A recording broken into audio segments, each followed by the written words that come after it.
When I first started looking into all these stories in the Appalachia, I started to notice that a lot of them take place near cave systems or mines.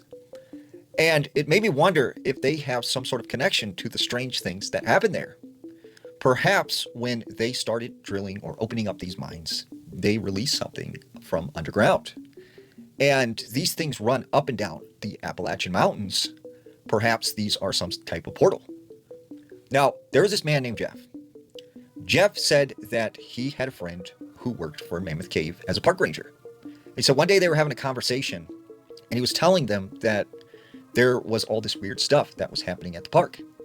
And apparently there had been a couple animal attacks and they were really strange. They couldn't figure out what had done it. They said they thought maybe a bear or a mountain lion, but it was unlike anything they had seen before. So Jeff thought for himself, I should go and investigate this.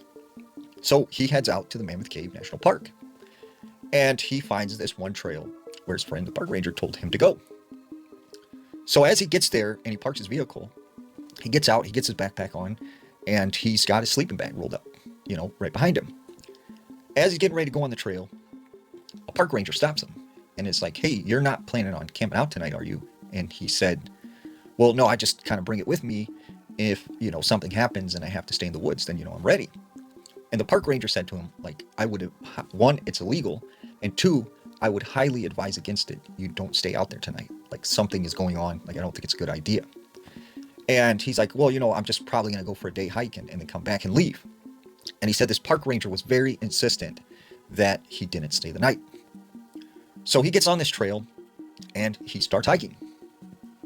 Well, he said at first, there was all this wildlife and he could hear all these different sounds. But at one point in time, it just went completely quiet. He said he didn't hear a bird. He didn't hear the scurrying of any animals. It was just completely quiet. And he thought, that's really, really odd. So he continued hiking and it started to get dark. Well, he started to think to himself, do I head back in the darkness or do I camp somewhere? So he decided he was going to camp out there in the woods. He finds this clearing next to the trail. He builds a fire and he rolls out a sleeping bag. Said he laid down and he just sat there. And he was so amazed by just how quiet it was. He said you could hear a pin drop. But then all of a sudden he hears this crashing sound, like something's coming through the woods directly at him. And then he starts to hear a woman screaming, saying, "Help, help me, help." And he said that's when this woman came running out of the brush. She was all muddy, bruised, and tattered up, like something, had been attacking her. And she says, "Look, you got to help me. It's coming, it's coming." And he said that's when he sees the shadow move behind her. And out from the darkness into the light of the fire, he could see this 7-foot tall, hairy man-like creature with very long arms, very long legs, in the face of a wolf. And he said this thing just grabbed this woman and pulled her into the woods. She's screaming and yelling. And he said, it just happened so fast, he didn't know what to do. So he just sat there. And he said after about 10 or 15 minutes, it went quiet. And it was eerily quiet. So that's when he could see this thing, but he could just see its eyes. And it was staring at him from the woodline, just looking at him. And he said all night long, this thing hovered outside of his campsite, trying to lure him out. Morning comes, this thing is left. And he starts to wonder, should I leave? Should I actually go back out into the woods or just stay here at my campsite? At around noon, he finally decides, okay, I'm gonna make a run for it. So he starts running and he's screaming the whole time, "Help me, help me." He eventually makes it back to the parking lot.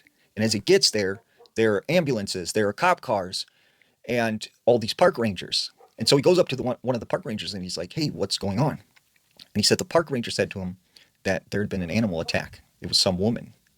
And he tried to tell him, "No, it wasn't an animal. It was something else. I seen it. I seen what happened." And they told him, he needed to leave, he was being crazy. And they never believed him, but he knew in his mind what he had seen. And he said now every time he goes past a forest or something, he feels very sick to his stomach.